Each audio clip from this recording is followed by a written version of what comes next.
What's going on, guys? Welcome back. We got a pretty garbage card coming out tomorrow, but we're going to be talking about Makkari today, and is she kind of worth maybe probably not getting in Marvel Snap, where the synergy is, what we think about the new card alongside the Spotlight, which is actually pretty good. Because she's a 3-cost, we're also going to be ranking all the 3-cost cards in Marvel Snap. It's been a popular segment from you guys in our rapid fire mode. And then lastly, we had a Nerfpocalypse. We had so many huge meta cards get a giant nerf, and today we're going to break down what we think about what was probably one of the biggest OT patches to ever hit Marvel Snap. We're going to talk about that all today and more on this episode of Snapchat.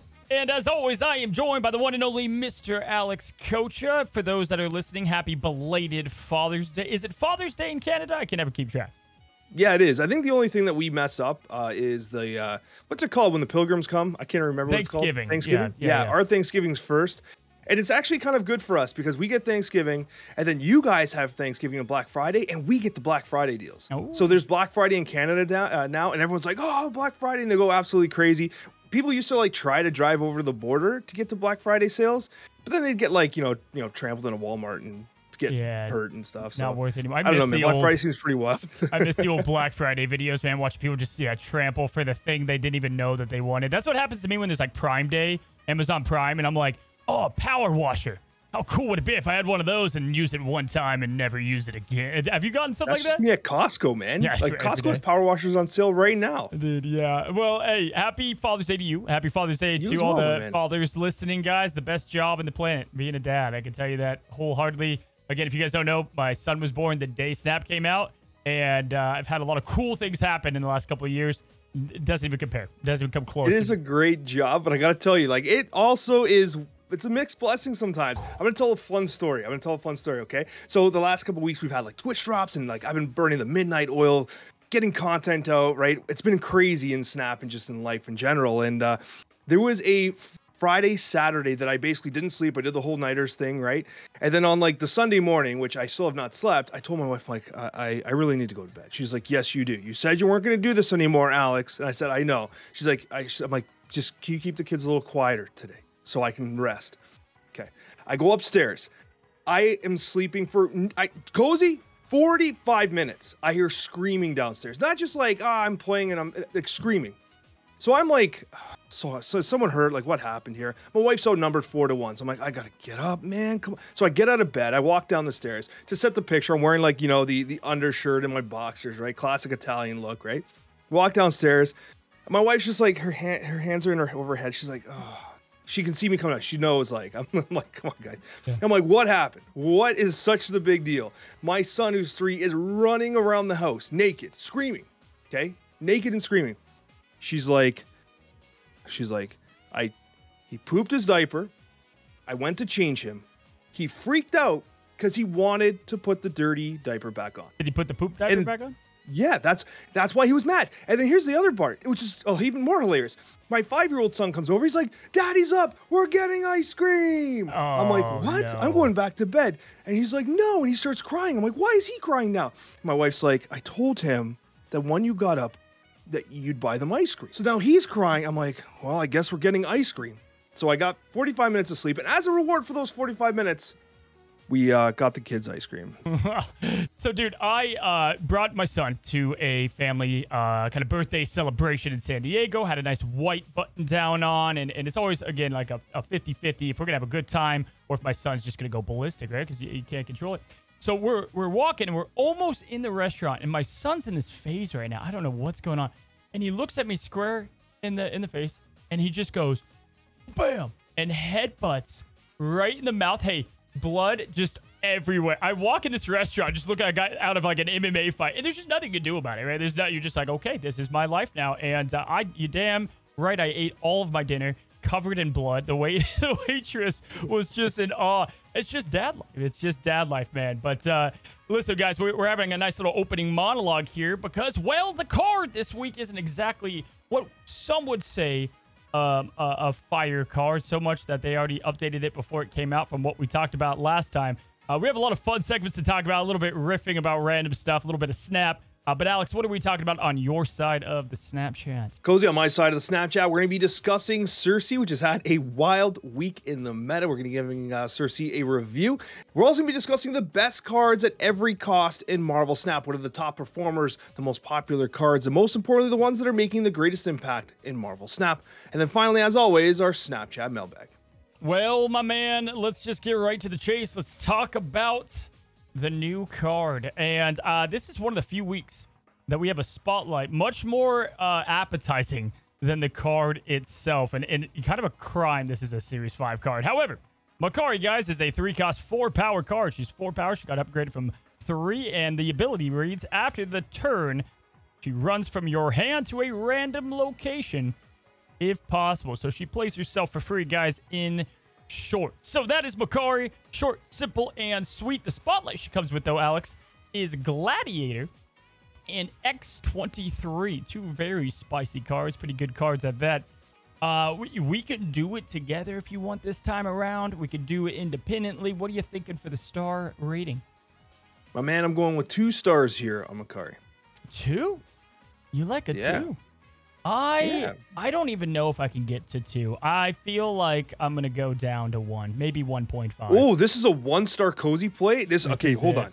Yeah. This is crazy. I was not expecting you to go 1 star. Not even a 1.5? Maybe right a 1.5. 1.5. We'll go at 1.5. I won't give her martyr status. I don't even think martyr got a star for me. But yeah, this is a 1.5 card. There's gonna be things we could talk about today. I just think in practicality, this card's gonna get no play after this first week here. I think maybe a little bit, but I just don't see it. So sell me on the 2.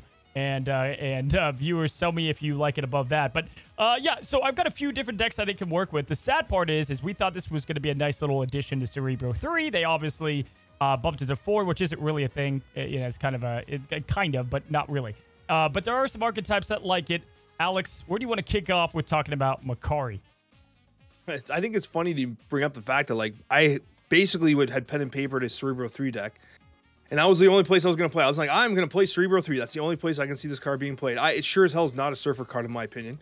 And then they changed it to 4. And I was like, oh, is C4 a thing? Or calling wing? No, it's not. C4 is not the thing, really, right? So it's like a little unfortunate. Cerebro absolutely was the best place for this card. And it's interesting that you bring up the Spotlight caches, because Gladiator and X23, great cards. Great cards. Makkari, not so great, but I mean, I don't want to be totally negative, because there is one shell. If you want to really cope with Silver Surfer, if you're like, you're really huffing that hopium hard, right? In theory, you could consider a Shaw Nakia Okoye Surfer shell, which in traditional like shells have been pretty good for Silver Surfer. And if you're running like Absorbing Man and Hope Summers, you probably can just get that extra 3/4 body out, and then with the Absorbing Man Surfer kind of pump on turn 6, get it to enough of a value play that, like, it's okay. But, like, it really only benefits from a Koye to become a 3/5. The chances of you top decking it into a Nakia on turn 3 is so damn low. So, like, I just don't see it. And, like, it's gonna block off a Brood lane. It's gonna make it awkward for Brood Absorbing Man plays on 3 and 4. I don't know, man. This card, it's so awkward. If we're about to rank all the 3-cost cards. If we were like suffering from 3-cost cards, I'd be like, yeah, Surfer. Like, it could be played in Surfer, just like a guy that's bad in football could play on a team, but you don't need him on the team. Like, listen, the things that I don't like about in Surfer, in Surfer is, first of all, let's say it's turn 6, right? You're at this weird thing. She's taking up a whole card draw slot, right? Now, obviously, turn 1, turn 2, she plays herself. That's optimal Surfer. That's, for the most part, you're going to love that, because you're going to be able to then brood in another lane, and maybe you get some value there, and also some other cards that I think she's going to synergize with, I'll get to. But, like, turn 6, great example. You have to play her, because if you don't, the Surfer's not going to buff her up, because she goes after the turn. So she's awkward in that shell a little bit, too. You do get the free, you get a free 3/4. But then it's just a 3/4 at the end of the day. And so even though I did, as you would say, pen and paper some things down, Surfer was just not the list that I had her, immediately in. Just, it doesn't seem needed in my opinion. So I'm not crazy about her. Not crazy about her there. Where I do think she might work, Alex, and probably my favorite build out of all of them, and I kind of touched on this when we talked last time, It is the classic Legion Storm control style of decks. I like the idea of being able to do the strategy. That's pretty good. You got the Storm Legion thing. Sometimes it's a little awkward, but for the most part, it's a sound strategy. Now you have a card that can also kind of help you out a little bit and add later in the game. But also, if it goes before that, you've got some other kind of tricks that you can do. You can storm a lane, and then you have Makkari there to kind of help the buffer there. But more importantly, there are a couple styles of control, guys. And the one that I play, the one that I think is underplayed the most, is the priority focus one. And this is what I was talking about earlier. And maybe this is where Surfer could work in some degree. But I think Negasonic is going to like this card a ton. You get the priority by getting her out there early, and then you have Negasonic to capitalize. And in this kind of maybe Daredevil-esque control build with Storm and Legion at the helm, I think this is a cool place for Makkari. It is pretty interesting to think about how, like, you know, if you're working with priority, she comes out on turn 1 or 2. That's kind of beneficial, especially with something like Negasonic, which really craves that priority. If you have locations locked down, you know, obviously she can access the locations, but it's random. You could have a stormed location where you need that 4 power, and she'll just be like bonk and go to the other side, right? She doesn't have like the Proxima Midnight or the M'Baku text there. Look at this. We're comparing. How can this be worse than M'Baku at what M'Baku is doing? I don't even know. But anyways, here we are. I do 100% agree. And like maybe that kind of deck even brings something like a War Machine back, which I kind of like, right? There could be some play for that. But it's just awkward. I almost wish it had... There's 2 things I was thinking about with this card. One, I wish it kind of targeted the lowest power location in a similar way that Proxima Midnight did. Because I think in testing Proxima, I think that worked out pretty well for the most part. Yeah, you had the bar with no name games, and that was, you know, sus. But that's just, you know, whatever, right? But the other thing is I wish it didn't say runs from your hand. That's new verbiage, which I don't think will count as played for like a Sasquatch or for anything else. If it was plays from your hand, then all of a sudden I think it opens up a lot more synergies. And so I wonder if that could be like a small little buff in its favor. Like I like the idea and the flavor of runs from your hand, but if you're trying to like create synergies, plays is such a stronger word. Yeah, exactly. It's like my beef with Shauna a little bit too, right? Even though she got a buff, we'll get to her. So I see her working in that deck, and it's a nice little compliment. But again, there's so many other cards that just fit that control build. Like you definitely don't need to have that in any degree. Like this is the most skip week that I've had on paper in a long time. There's just not anything that you need her for. I did like her in that build. I thought maybe she's kind of fun in like Agatha, because Agatha has less options to work with, and then she like is a bit more targeted in the decision that she makes. It's a meme card. At the end of the day, to me, it's a meme card. Outside of, again, a couple more synergies that I have, but I want to pass it to you. Got anything else on it? Yeah, I was trying to figure out, like, okay, I was doing a lot of comparisons with this card to Proxima Midnight. I don't know if that's incorrect or not, but that's where my head was at. And I was thinking to myself, a really fun deck that I was experimenting with when Proxima Midnight first came out was this Moon Girl Proxima MODOK style shell. That's the synergy. So I was like thinking, the double up, we got to bring it up. We're actually really low on our double up quota over the last month. Very low, painfully low. Yeah. But so I thought to myself, okay, can we Moon Girl Makkari?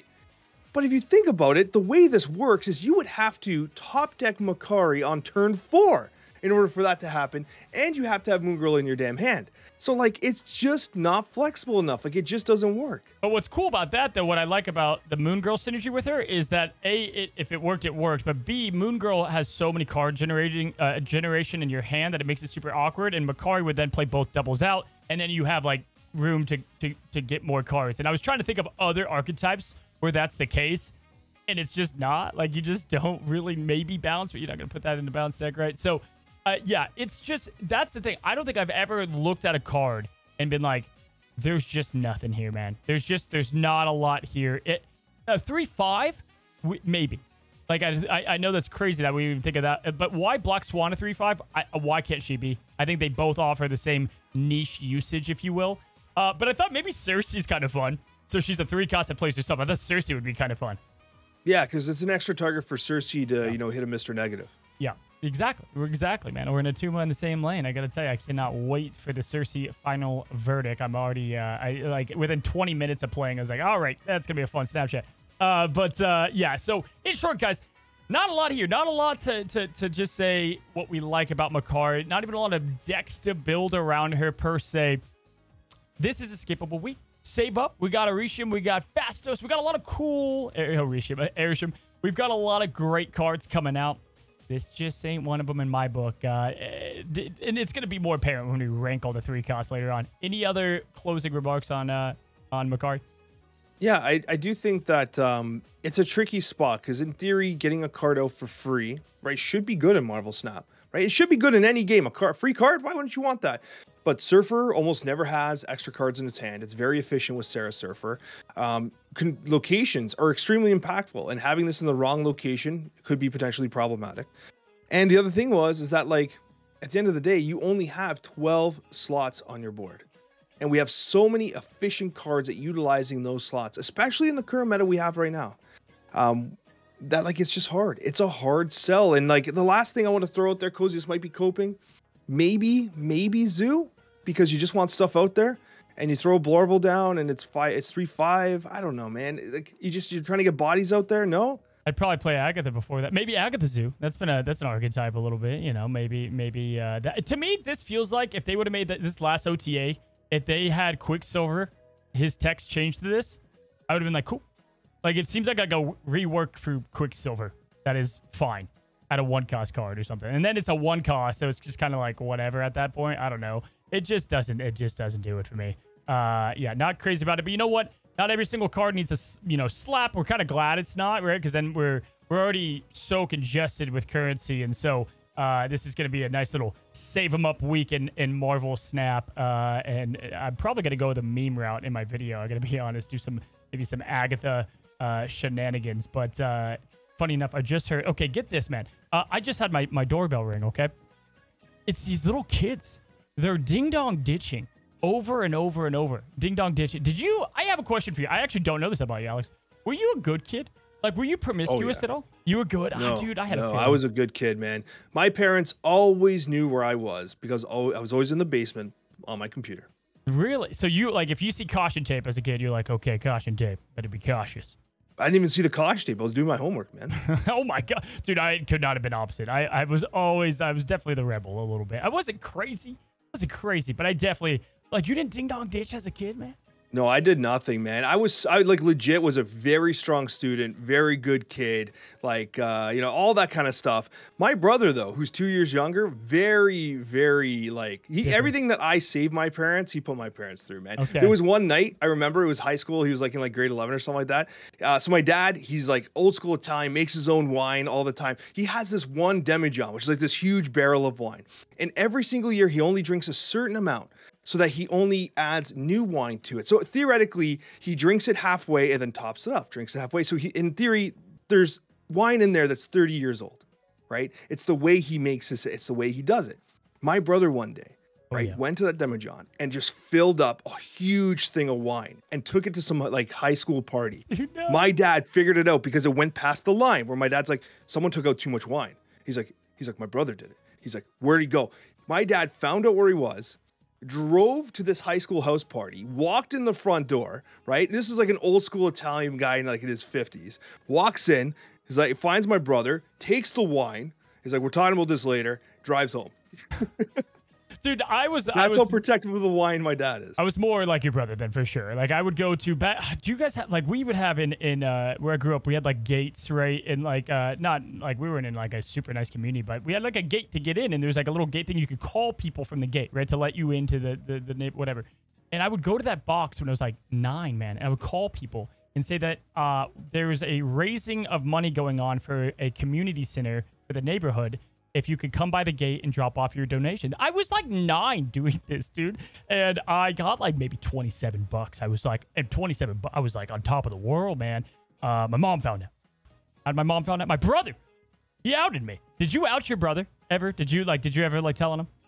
No, I didn't know what was going on. Oh, yeah. Dude, you're a good kid. You're a good student, man. Hey, I got a college degree, but that's about as far as that goes. I got through school, but yeah, I was curious. I didn't know with you. It could have gone either way. But let's go ahead and transition on that beautiful subject to the Nerfpocalypse, an absolute giant OTA that really was needed, Alex, in a lot of ways. And I don't know about you, but the game does definitely feel more refreshing. I love the day after OTAs. People are scrambling, trying to figure out what to play a little bit. There's some definitely good risers on the list, but let's go and talk about it. We got to start with who we put near the top of the 5 costless, and we did not know at the time.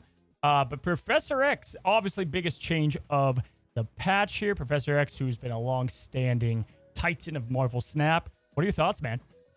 This change was so weird to me. They basically made it a 5-costed storm, kind of, right? Like, this makes no sense to play anymore. It's like, why would you ever play this now? This is Glenn saying, no, time out, Professor X. You go to the corner, you put the silly hat on, and you sit there and you think about what you did. You're not coming back for a while. Yeah, it definitely took a major hit in what he does. Like, I think he could have gotten more power, man. Like, for like such the strong hit. Like, you know, 5-3 was when he came out.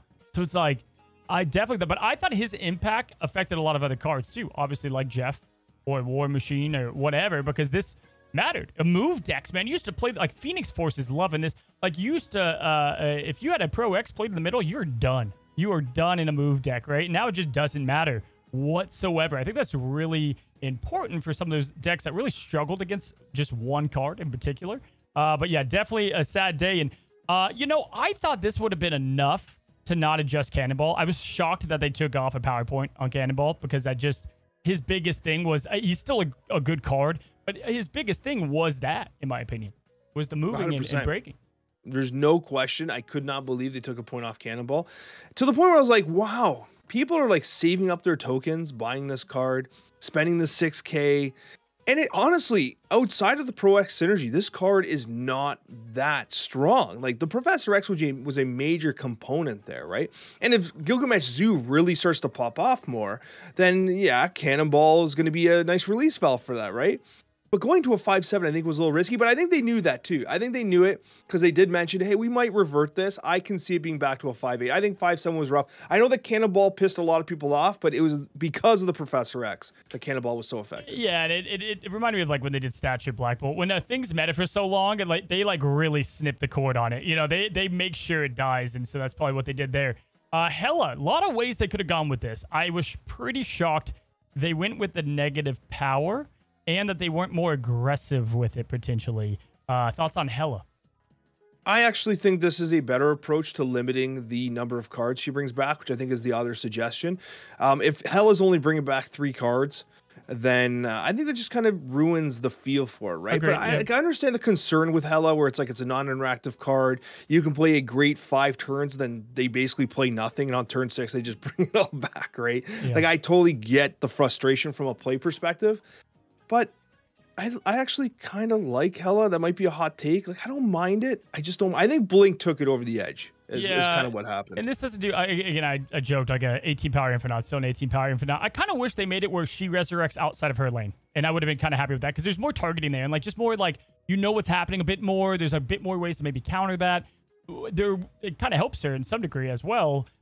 You know, so it kind of feels like both sides, but they can adjust this -2 number as much as they would like, and I think that's going to be their new kind of valve, if you will, to adjust her as a card. I played a few rounds, still felt like Hela, still felt pretty great. I was going to win the games, it's going to win. You know, Iron Man, way back when, used to make his way into Hela. That's probably not going to be it anymore, but outside of that, not a huge change, but, you know, they have addressed it a bit. Black Knight, they adjust the Ebony Blade. I thought that was obviously good. It definitely felt like that needed a counter. Black Knight, I can go on record and say it's probably one of my favorite cards to snap. A top 3 favorite card of the game. Ebony Blade, though, needed something. Like, you're already getting a 420 Infinite. It needed a way. I love that they kept the Invincible Destroy mechanic. But it did need the power reduction. If someone's going to be cheeky enough to throw the Shadow King in their builds, let them have it. Let them have that win against the deck, is my thoughts. That's an interesting take. Like, I actually thought this was a bit of a stray. Like, I didn't think, like, I thought that this was actually a secondary attack to Hela, to be honest with you, less about Black Knight. I don't know, man. I think it was fine. Like, Black Knight, I don't think was crushing the meta. I think it was legit, and I think that discard needed that second avenue of like, kind of gameplay. So I liked Black Knight. I don't think this kills it, but no, not at all. Shadow King is going to be everywhere with Thena and everything, right? So yeah, I think that as things adjust, we're not going to see as much. I still think this is a very good card, and it wasn't a major adjustment. I do agree, kind of guilty by association a bit with Hela, but I didn't hate the change. As someone who plays a lot of Black Knight, I was like, it made sense to me a tad. And then lastly, Red Hulk, which again, just this is now as infamous as Alioth was when he came out. Like, the version that we got is so far from the version. And honestly, I think we kind of all had that feeling that this was coming. They outside of Doctor Doom, we haven't had always this 1/6 cost card that it could and should be in most decks, and they're trying to get away from that. Yeah, absolutely. There's no question. Like Red Hulk was finding itself into so many different lists. It's just kind of like a automatic splash in as a closer. The card's still good though. I still think it's really good. But this is actually a two-pronged nerf that people, I mean, most people probably realize, but so obviously you get +3 power scaling. It still reveals in the hand.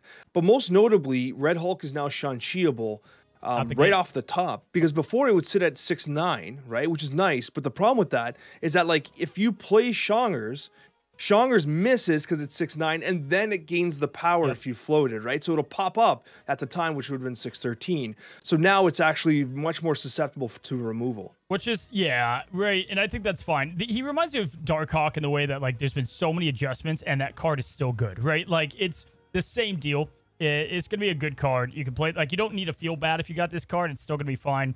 And definitely, like, I had a feeling that he was eventually going to get nerfed in some capacity. Now, buff-wise, Captain America got himself a buff, and with it, we're seeing a huge rise once again in Spectrum. They stated that they didn't see, or they saw a bigger impact happen to Spectrum than they wanted. Dude, that deck was still popping off for me. I thought that deck was fine where it's at. Long live C2 Captain America. That lasted for all of like 10 minutes. But definitely, man, cool for the archetype, yeah? Yeah, no, honestly, I like Spectrum a lot. I think it's super fun. I tend to play like the Wong greedy ass Spectrum versions, right? Which I really like, but no, it definitely was good. And to be honest with you, the C2 Cap stuff was awesome. Playing Cap into a lane and then playing Cerebro, Mystique, and Iron Man there, and that lane just takes off like a rocket ship, man. Yeah. It was so good. So good. Well, the biggest change by far right after Pro X was Gilgamesh. And record timing. I said some records aren't meant to be broken. Phoenix Force got adjusted like 2 weeks later. Barely a week out, and Gilgamesh, who was a mess, got buffed up. And my God, between that and Sean, Zoo is legit. Zoo is really kicking it pretty strong in my testing. I have to tell you, dude, also, I know this is somewhat unrelated, but one of the best thumbnails you've ever made, Gilgamesh is a mess, and you have the -8 cubes in the pan. Oh, man, that was so good, man. That was so good. But, like, yeah, this was record timing for Gilgamesh. And, like, a 2-power buff is significant, man. Very significant. And I think the only thing that got buffed as fast, was it Hercules that got buffed? I think it was Herc. I think Herc made it like the next week as well. Yeah, season pass wise, you know the numbers weren't hitting. They were like, we got to sell more of these. We got to make them better. But to our point, like we talk about 511s all the time, or even better, like the Doc Ock at 510. Yeah, I think it's safe to say you can have one card boosted if you're playing Gilgamesh, and now he works much more plug and playable. I feel like, right? Sean, no, he's good, 100%. Like Gilgamesh feels like a legit closer now, where it's like he feels like he can put up 6, like he can outpower like a Magneto very easily. Oh, yeah. Like he can put up very serious power. Yeah. So he's in a really strong spot, and that's funny. I kind of joked about it. I remember when Loki was around, he had some plot armor for a while. They certainly don't get nerfed that fast. I don't want to be no conspiracy theorist, but I'm just saying they don't get nerfed that fast. We're selling too many season passes. Nerf it. Get rid of it. It's too much. Too much money coming in. I noticed you got a little distracted when I brought up the variant. That's okay. It's fine. I know, man. This variant is absolute fire. I mean, this is the Clark Griswold's wife variant. It is. I've never been able to unsee that since you stated that like forever ago. Like so much so. But definitely Value Town USA, man. I mean, 3/4, adding potential, upwards of 20 power if you get crazy enough. I mean, it's crazy. And definitely Sean has got some really fun gameplay now. Still takes up location space, right? Obviously, Mockingbird's synergy with her is really nice, and Gilgamesh is going to love that too. So, yeah, I enjoyed Shauna. She definitely was better. Yeah, no, 100%. She's definitely better. I wonder if this card ever sees a change with like the ad versus play. You do have some benefit to that. Like it can, like for instance, Mysterio can't play into a Sanctorum, whereas Shauna can add a card to a Sanctorum. So it goes both ways. But I just look at this, add a random 1-cost card, and like if it was play, it would be absolute fire for something like Sasquatch, which I think could work in those decks. Obviously, Mockingbird benefits from this card already, so it wouldn't make much of a difference. But I mean, the verbiage on these cards is so significant, and this is a huge buff, man. It basically doubled the power, yeah, on an already pretty good average card. Like just didn't like the location clogging. But yeah, overall, man, I don't think we've ever had a nerf patch like this where the community was just so happy. like nerfs. You know, like usually they try to avoid strictly nerf patches. Like they could have left out the buffs and people still would have loved it. But we haven't closed out. We got one more card, and I got comments immediately that we had different takes on it right off the bat. And maybe yours is adjusted since then. I'm not sure. Steggy. Steg Ron got himself up to 7 power and a targetable movement by moving a card to the right. And, you know, outside playing him in the right lane, this is nothing but a good thing for him. He's got a use now, man. He's got a use. He does, but he's still underpowered, man. He's a 4-7. You're playing Crossbones out for 4-10 these days, man. What are we doing a 4-7 that moves a card to the right? I like it. I like it a lot. I think he works in the builds that he needs to work in, man. I think people sleep too much that Knowles and back in the day, Devil Dinosaurs, but their cards are played in single lanes, no problem. You can get an early clog now, and if they're building up their right lane and you know you can just fill that up quickly, there are tons of more. I can't tell you how many times Stegron screwed me by just being like, anywhere but the middle. Right in the middle, and I lost every single time. Like, to me, this is a tremendous boost in giving him way more of a role in Marvel Snap. And I think 4-7's fine, man. Cannonball's a 5-7, and he does move the highest card. But 4-7 with calculated move, I like it. That's fair. That's definitely fair. And one thing worth noting here as well is that, I mean, with Steggy, it's like I just wish he had a little more power. But if history has showed us anything, targetable abilities are certainly better. Just like I think a good comparison is like Blade. Blade used to discard randomly. Yeah. Now it discards the right hand, and it's way better than it's ever been. Steggy used to move randomly. Now it only moves to the right. But I'm still not convinced that's great. We just don't have a lot of these two. We don't have, outside of Polaris and a couple, like, Magneto or whatever. Which, fun fact real quick on the Pro X thing, I thought it was so funny that X used to be able to lock cards in and prevent Magneto from doing his power. Like, like, it kind of works lore-wise. And now Magneto literally helps out Professor X and, or, ruins it. It's just, it flipped on its heels here. But listen, guys, popular demand. You guys have loved the tier list. We've done a little bit of everything. Spotlights. We've done the 5-cost cards last week. We're doing rapid fire, quick fire on 3 costs in honor of Makkari and just a cool cost line in general. So let's get to it, man. All right, buddy. So rapid fire mode. We are going to do an alphabetical order. Kind of just first thing that comes to mind. Hopefully we can find an average here. And we start with Agent Coulson. Agent Coulson, man. Which hot take, obviously like him. He's one of my favorite cards in the game. I still think he's one of my favorites. I think the Zabu nerf did hurt him. But I think he is more, he creates more suspense from your opponent than Loki does because of just the variance at play. I like Coulson. Where would you put him? He doesn't like outplay like a Loki. That's copium. The surprise factor, not necessarily the play factor, but like you literally know exactly what your opponent has when they Loki. Whereas they could have the random Shang-Chi. You don't know that. I'm just saying. That's fair. That's fair. Where do we Coulson, like him? I would go B. Yeah, I was thinking too. I already know I'm going to have to make these cards smaller. No question about it. But yeah, we'll get him a B to start, and we move to Baron after that. Baron Zemo. Again, this guy aged exactly how I thought he would. I do think he's probably still a B, though. I think that's okay. Yep. B for Baron. I think he's better than Coulson. Yeah, probably. I wanted to say something there, and I was like, yeah, probably. Bishop's so weird, man. I like Bishop. He just feels like he's really... They need to kind of give him back the stat line that they had on him, maybe. He was a 3-2, right, at launch?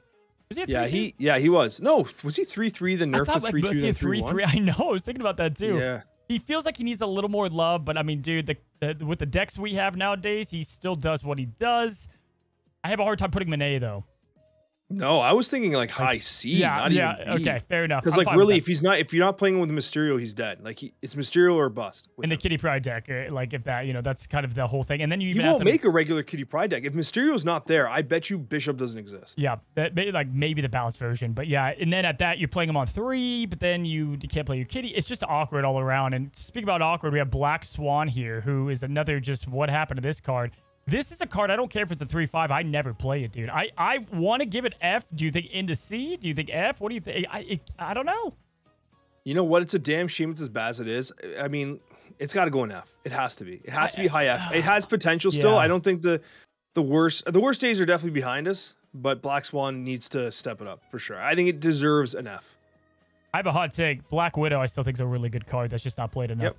Yes, I like it too. I've been playing it in Darkhawk packages. Yeah, this I like was it. my favorite Cersei card, man. I just loved it. I love the 3 going to a 4, and then you get like the full effect. The Widows is still so annoying. Where you, dude, just a great card. Probably definitely towards the end of A, but and it could go down to B, but I like it. I think it's better than people think.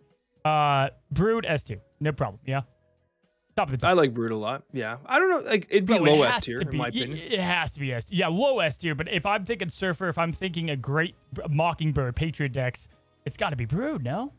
Yeah, it's very fair, especially with its kind of synergies with Absorbing Man and whatnot. Yeah, I agree. Definitely low S, high A. Kyera, what a weird card, man. Kyera, I loved it, but did it die when Thanos died?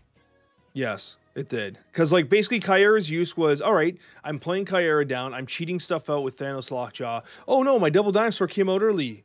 Not Devil Dinosaur because it could still get Shun cheat. You'd play like Vision in that deck, but you'd get like Scar out early. You'd get like Magneto out early, and then like it would protect those 6 costs. But ever since the death of Thanos, Kyera's kind of fallen off. It doesn't even make the modern Zoo decks. No, and if it's not making Zoo, it's kind of screwed, right? Like it makes like Thanos now has a stone that does what she does too. Like like a stone protects him now. Like you don't even need Kyera for that. So, but I don't hate her ability, and I'm not saying she won't age well down the line. She has decent stats for what she does. Low B or we going C? She feels like a C card right now. This is a card, honestly, I do think this might be a buff candidate. I think that this could go 3-5, but really, that's pretty strong. Yeah, I think so. Well, if Armor's a 2-3, but okay. Captain America, the new buff 3-3 Captain America. I like him. I think he feels pretty good, man. He's definitely not there. I would play him before Bishop for sure. Heck, in the Spectrum builds, he's definitely belonging to be there. I would put him in low B right now. Yeah, that's fair. I agree. Okay. Cerebro, man. Oh, man. I don't know. This card's hard to evaluate, it's man. so hard to evaluate. Like, at its peak, like, C5 could go off. C3 could go off. C2 could go off. But then it just, I feel like this is the... Is this the head of B, though? Like, I feel like that's a decent kind of place, maybe? I think Baron's better than Cerebro is. Yeah, that's fine. All the Cerebro people are in shambles. I get it. You could win with it. I just...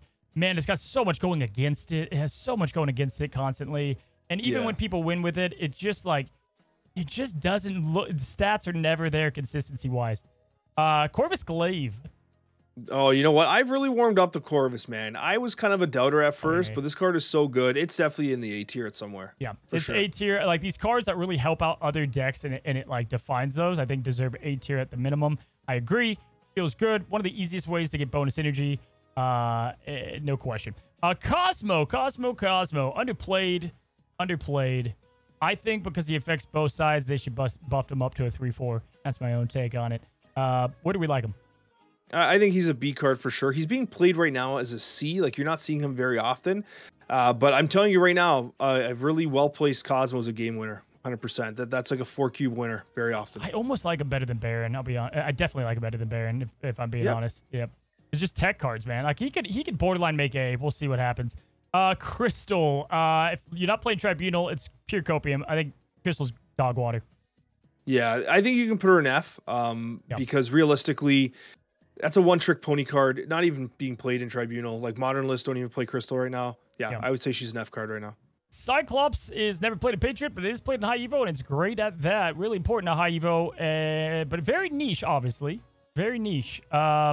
It's got to go A. I think it feels the same. It feels obviously it's better than Black Widow in like what he pulls and brings to the table. Yeah.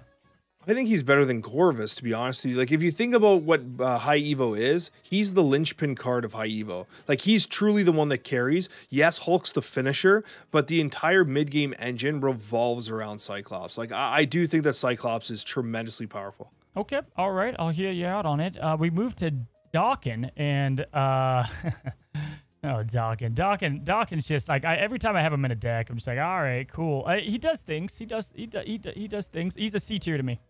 Yeah, 100%. He's a C tier. He's a card that does his thing. You don't need him, but he's okay. I don't think he upsets you, but Deathlock just feels B, does his job, does what he needs to do. That's about it. Not a lot to say on it. Alex is shaking his head. We're gonna both agree. Debris is an A tier now with Mockingbird Man, with Junk. It's got to be. Yeah, it's just too important. I think that like Debris is interesting as well because it's also making modern Cersei lists for that extra card to flip too. A's high for me. Like I would lean towards B probably. Okay. I think Debris was better when Annihilus would flip the rocks, but they took that ability for Annihilus away. I would go B, but I can see the argument for A, especially in the modern meta we find ourselves in. I would probably have her an A myself, but I'm not against it. Electro has done what he's done forever. He's got to. I don't care if there's other cards that have come out. He's got to be in the A tier, man. He's just got to be. He's just the core center of ramp. Yeah, 100%. You don't play ramp without Electro, and he's a great card. And once again, another Cersei card, ironically. Elsa's B tier, or where do you like her? Elsa Bloodstone? Yes. I think she's definitely in the A tier. Yeah, dude, you know, that stinking deck is so hard to evaluate. The Hope Summers, the Kitty Pratt, because it's like, in its own bubble, it's just so good. And every card does so well in that deck. But then it's like Elsa's useless outside of that deck, really. I have a hard time putting her in A because of that. But I see what you mean, like what she brings to it. I would personally have her below Debris. That's fair. I can see that argument because, like, realistically, that whole deck almost writes itself because, like, you go Kitty, Angela, Thena, and Bloodstone. And if one of those gets nerfed, the whole of them go down in value. Literally. Right? They're literally tied at the hip. Like, legitimately, yeah.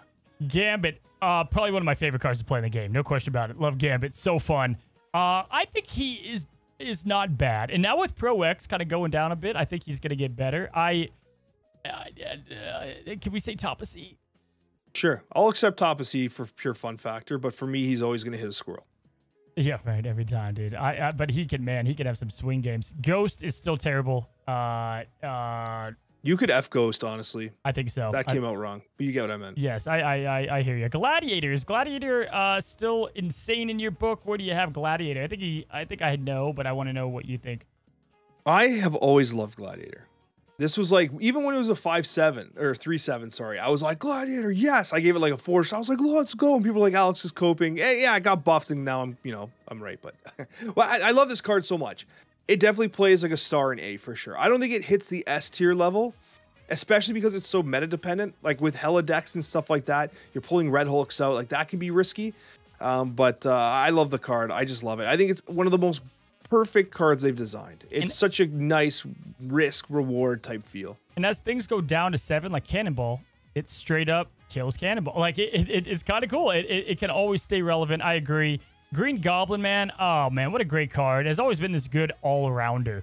I could see arguments for top of B. I could see arguments for low A. What are you feeling? I like A for him. I think I gotta go A with Black Widow and A. Yeah, fair. I like that. I think Green Goblin's a really solid card. He is. He's played all the time. You hate him on your side. Solid all around. Groot is still bad. Still bad card. Yep. Still bad card. We're going to put him in F. Hitmonkey, I hate to say it.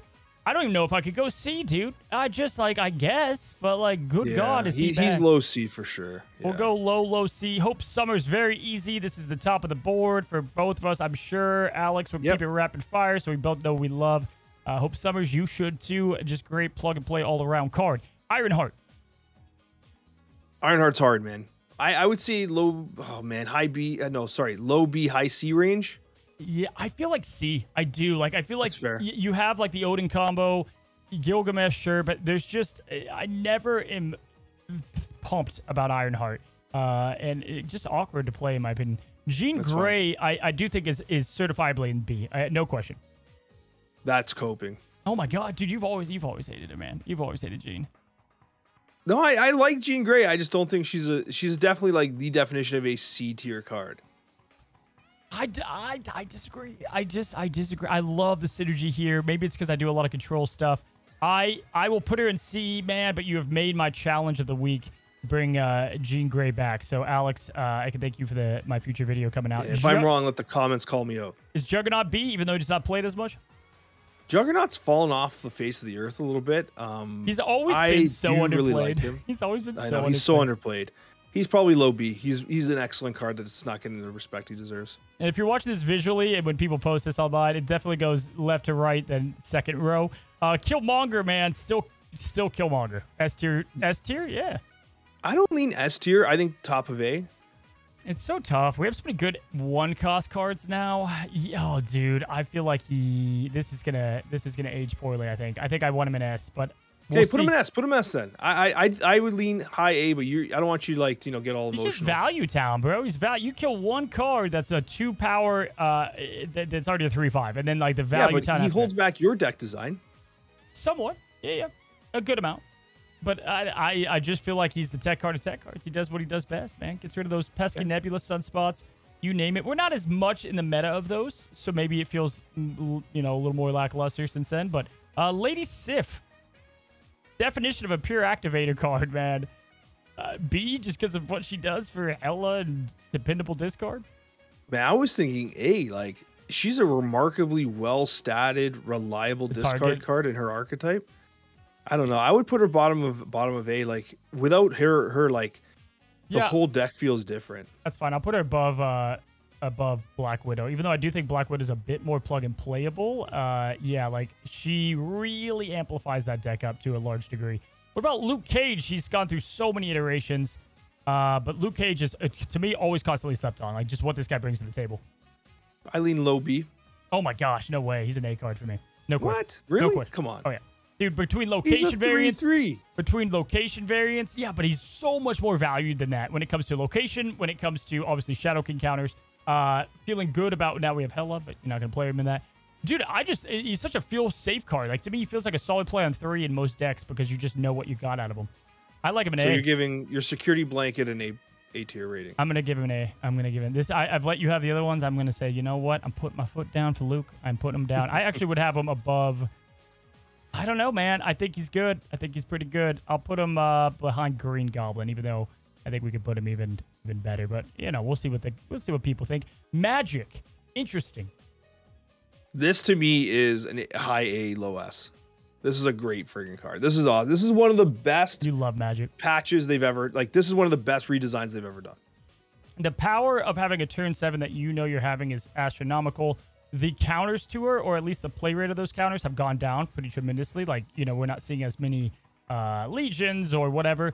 It handicaps her that she can't get too crazy because then the counters exist and they hard counter her. But definitely, yeah, just solid card across the board. Mr. Fantastic, F tier?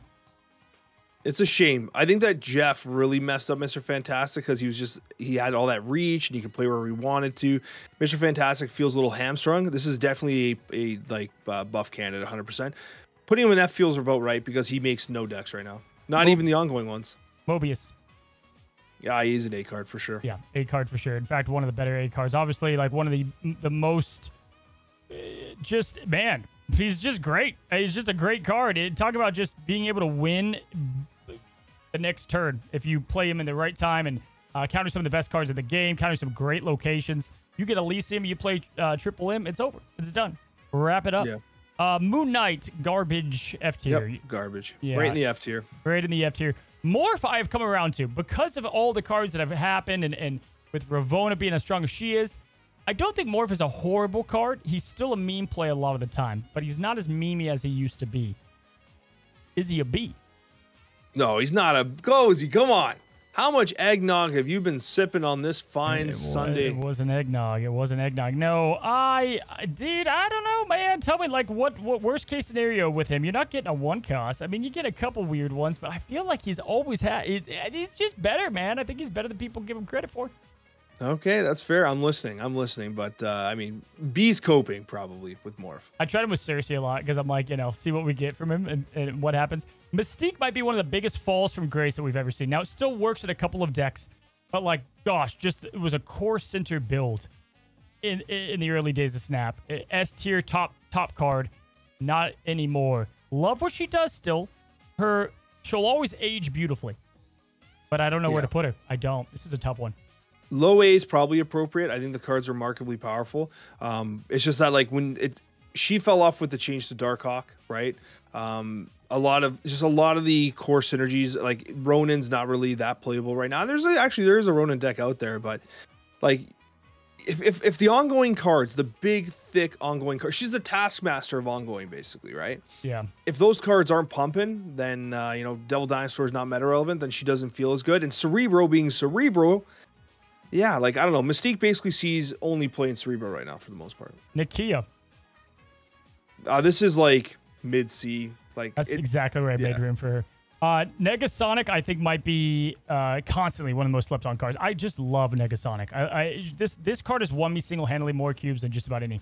Seriously, if you haven't played, like, give her a try. Like, try her back out, man. She's just great. She holds so much. Like right now, Zoo's really strong, so I think she's gonna lose some luster there. Like anytime you have a one-cost trade, it's just tough. But man, does she just make things difficult? I would put her an A with confidence, but I'll hear you out. It's funny. I would lean towards C on my personal list. Okay. But I can 100% see you liking it like an A card for sure. I will let you place it where you feels right. I will put her in this kind of B category to kind of settle the differences between us. Definitely more of a hometown pick for me. Nocturne, good God, even got better after. I love Nocturne. I think Nocturne is just a essential great card. I've had some bad experiences with Nocturne, but that's not to suggest that I don't recognize how powerful it is. It's definitely in the higher parts of A, I think. Like, it's definitely a strong card. I think so. I do. We'll just swap those to make it easy. Patriot. Oh, man. Patriot's right now feasting, man. Patriot went back to what he was, where it's like, hey, nerfs happen, play Patriot. He's going to be good. Ultron's cracked at the moment. Patriot's never gone away, man. Never gone away. Kind of tough, though. Is he S tier? Is he top of A? Where do you like him? I would lean him into the A tier at some point. I don't think he's S. He doesn't have that universal play that, like, the other cards in S have. He's definitely more like a low A card in my opinion. Yeah, I probably have him like right around. I like him better than Sif probably. Because yeah, I would take that. Okay, I don't think he beats out Nocturne though. Yeah, that's fair enough. Polaris. I like this card a lot, but she's a B card for sure. She's gone down since the glory days. Definitely because the 3/5 stat line isn't even that impressive anymore. And like she saw most play when Galactus was a major threat, and you could take like a Wolverine or whatever, and like you could obstruct the lane for the Galactus play. That's where Polaris was doing the absolute best work. And now she's just like her premium stat line isn't so premium. Even Black Swan has a 3/5 stat line. Is Punisher by Captain America or below? It's below. Yeah, agreed. I would say probably here in the C. Yeah. Yes, for sure. Okay. So after that, we have Red Guardian, and I know you love your Red Guardian. Is this your he's got to go in the S tier, or do you like him as a A tier pick? Red Guardian's one of those cards that the more I played, the more I fell in love with it. I think this is very, very much an S tier card. It's just so good. And into this specific meta with the Kitty Pryde, the Angelas, and the Thanas, Red Guardian is such a confident play, especially against Thana, who's going to be basically gaining that power at the end of the turn. She sits there as a 2/1, just waiting to get bonked. So yeah, Red Guardian's an absolutely excellent card right now. Love him. Rhino, complete trash. We're going to put him in the F tier. Ruins your game. Rogue has always slept on. Man, I love her. A, probably with Mystique, yeah? You know what, though? The problem is, why play Rogue when you can play Red Guardian? I mean, you get the effect. I feel like Red Guardian took a lot of heat off Rogue. I agree, but that doesn't make Rogue bad necessarily. I could see you putting her in B. I think that she is also underplayed, though. Yeah. Like, listen, Rogue has S tier potential, but most commonly feels like a B card. And she's definitely meta-reliant for sure. I kind of wish, like, Red Guardian could target the lowest. I wish she had a target to her. Like, target that. Dude, if they made her target the highest cost ongoing card, man, she'd be, like, essential. Sabretooth's still bad, bro. I don't even know if I get it. He works in the one shell, but even in that shell, he's a bad card. I got to put him in F. Hey, hot take. Sage. Sage is a busted card. Sage is a good-ass card, bro. This is so good, man. I remember when we did our review of it, we were like, yo, this card's way better than we expected. We were talking about it on the Snapchat. It was, like, really impressive power-wise. Sage is like top of A in my opinion. Top of A. I think it's low S, bro. I think it's low S. It could be played in, dude. The power value is so there with her. The synergy she has, it's right there at S. I would have her above Gladiator. Let's put it that way. You know what? I'll take that. I'll tell you why. Because there are times where I'll play Sage and I'll be like, oh, she's only a 3/6. That sucks. But it's like, because I'm so used to her blowing up completely, right?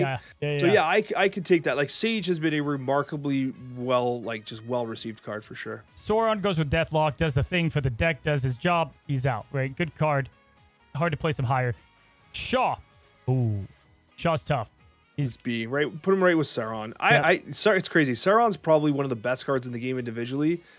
Like Sauron in and of Yeah. itself, seeing him at B hurts me, but I totally understand why. He goes nowhere else. He can't do anything else. Like he's as niche as it comes. New Shauna, low B or C still? She was F. Now Low B. Okay, all right. Surfer, woo, man, less needed than like the old days. I think he's up here with like Patriot is probably where I would have him in the A I tier. like him S, like he's my S tier card, but Yeah. I agree he's archetype defining the way Patriot is for sure. Spider-Man, I would have him still good. He's still fine. The variance it hurts at times. I'd have him kind of where Nocturne is maybe.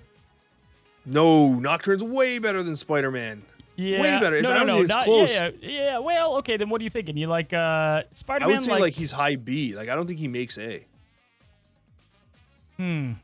His only real use right now is moving invisible women. I'm gonna put women. There's two of them on the board. I'm gonna put Debris low A, and then put Spider-Man where she was. All right, here's my take. I'm expected to. It's fine, guys. Bring it at me. I think Storm's an S tier 3-cost card. I don't even have to second guess it. Okay, I'll accept that. I would lean towards A, but I'll take it. Do you see why I put her in S though? Oh, I see why. Yeah, for sure. I mean, dude, just it's like definitely amazing. To shut down a lane or to change location variants, it's just too powerful for the cost that she comes at. I think she's like the perfect card. I just love Storm. She's one that I include in most of my decks. I love her a lot. Strong Guy, better than he was. Not great. We did not talk about Strong Guy with Makkari. I actually like maybe if you want to be on the coach train of Makkari, Dracula dump with Strong Guy, maybe there's something there. I digress. Strong Guy's still a C. He's like Hitmonkey quality. Definitely C. Swordmaster, 3-7. Why would you play him over the targeted? Though? Honestly, probably F. Like, Yeah. when was the last time you saw a Swordmaster play unironically? When are you playing him? You know, like when Never. are you playing him? Now these bottom Fs aren't in order. Thor does his thing. I think he's like Shaw, right? He does his thing for the deck. He can do the thing, and then he wins or he loses, right? Venom, ooh. I like Venom. He's an S tier card in my Yeah. opinion. He He's has to be. completely archetype defining in a way that like he makes the archetype unfair. Yep. I like Venom a lot. Viper. That's a C card. I like Viper. I actually play Viper, but like top decking Viper turn 6 feels so horrible. New Vulture or like upgraded Vulture, definitely B. Probably higher B than this too. He does his job. It's move. We both have no right to talk about it almost, but I think he's better than people think. Wave has not aged. Oh, sorry. Go ahead. No, I was gonna say Vulture. Like you're right. Like he's just he's a one-trick pony. Stat stick 100%, but I think move meat needs more than just like I'm gonna have a 3 whatever the hell bouncing around just so we can get Shang-Chi'd, right? Actually, I think that like modern dagger outplays Vulture very often. So we'll see. Wave. I like Wave, but it's as B as it gets right now. She does the thing. Does the thing that people don't do, right? Yeah, probably. I'm okay with that. I'll stick her like jammer up here. Werewolf by Night. I love, he went back to where he was. He's a good card. People are playing him that much at the moment. He's a good card. I think he's definitely A. I don't have a problem putting him in A personally. A feels high for me. Like I would put him in the B category, probably like above an Agent Coulson. Oh, wow, okay. But yeah, but I can see the argument for A. He's still good, but I just don't. Maybe I'm just kind of spoiled with the recency bias of the way he played prior to his buff. Right? It was just so bad considering how good he was before. And then is Wolfbane somewhere in C? I actually really like Wolfsbane. I really like Wolfsbane. Where would you but put yeah, her? she's a C card. Okay, I play okay. Wolfsbane like she's a B card, but she's definitely a C card. This Especially was- with Sage doing what she does. This was definitely fun. We had maybe it's not left to right in all the lane like F tier, C tier, but this does feel right. This definitely feels right as far as and again to recap the top tier, we have Hope Summers, Brood, Killmonger, Red Guardian, Sage, Storm, and Venom. Which confidently I feel those. Looking at that next list down, yeah, I don't know if any of those deserve to go up. Maybe Mobius we could go up higher, and Black Widow could definitely go down a bit more. But yeah, it definitely feels strong to me. Guys, let us know what you agree with, what you don't agree with. This is not the right list. It is our list. And speaking of, we're going to be talking about Cersei, the final verdict, the best cards at every cost, and the Snapchat mailbag over on Alex's side. We appreciate you guys coming again. And if you so choose, you guys can actually text us. It doesn't text our numbers, but it texts us a question from, I believe it's Spotify, and we will get those questions. It could be the mailbag, or it could just be something for us. We love to get those. And yeah, you guys have a good one. Have a great one. Until the next one. Happy snapping.